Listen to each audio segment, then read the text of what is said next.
On today's episode of Neckbeard Reps r/Neckbeards, we're going to talk about sliding into DMs. So, basically, in this post on r/Neckbeards, they showed in a chat um, where someone, I'm assuming is a woman, um, complained that no one was sliding into her DMs. Okay, and then this guy says, "I'll slide into your DMs, milady." Okay, you kind of asked for that. You want someone you just said someone to slide into your DMs. You did not specify. You did not.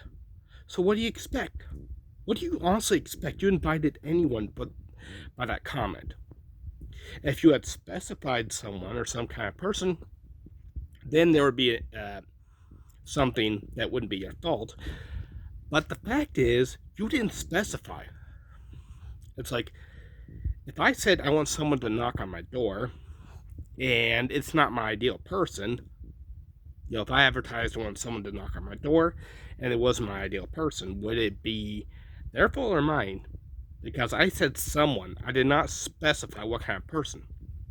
So really, that's her fault because she didn't specify. She said anyone. Someone goes and says they'll slide into our DMs. Oh no, it's their fault for being a neckbeard. Well, why didn't you just say no neckbeards? You know what I mean? Simple as that. The other thing to consider is, let's get to it. I'm trying to think. I'll be right back. Oh yeah, there was a post of this part about being an adult male virgin, and you see a guy. He's a big guy, a bit older. He's got his head in his hands, like he's just in despair. He can't look up. And it says stuff like low self-esteem, low self-worth, feel like giving up, all this stuff. And yep, they were calling him a neckbeard. He was in misery, and they were pouncing on him. They're calling him a neckbeard. And then I'd like to touch again on the subject of the FTM individual, female to male. I did a little research into the process of creating the prosthetic penis. Apparently, because there is no actual erectile tissue, as there is in a biological male, what ends up happening is there's basically a reservoir of liquid that the individual will essentially pump into into a tube that will cause the prosthetic penis to become erect, and it stays that way until the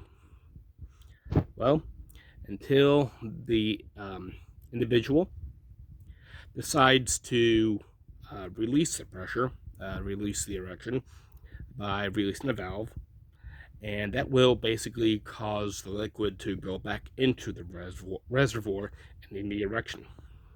Okay?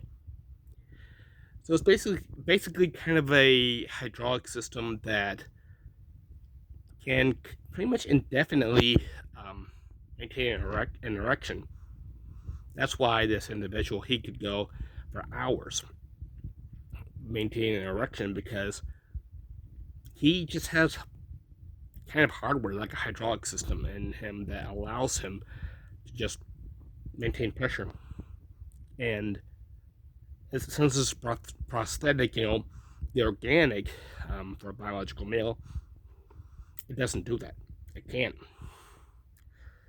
If the male genital does maintain an erection for hours, which has happened, what happens is it's a condition called priapism.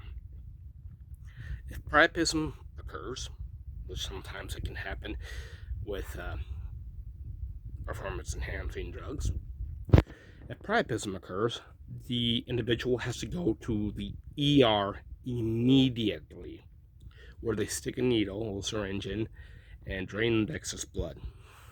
The reason being is if that happens, oxygen is cut off from the penis because the blood in there just is shut off, so there's no blood flow to maintain the oxygen to the penis.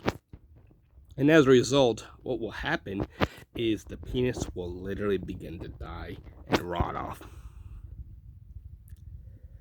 Yeah, so think about that.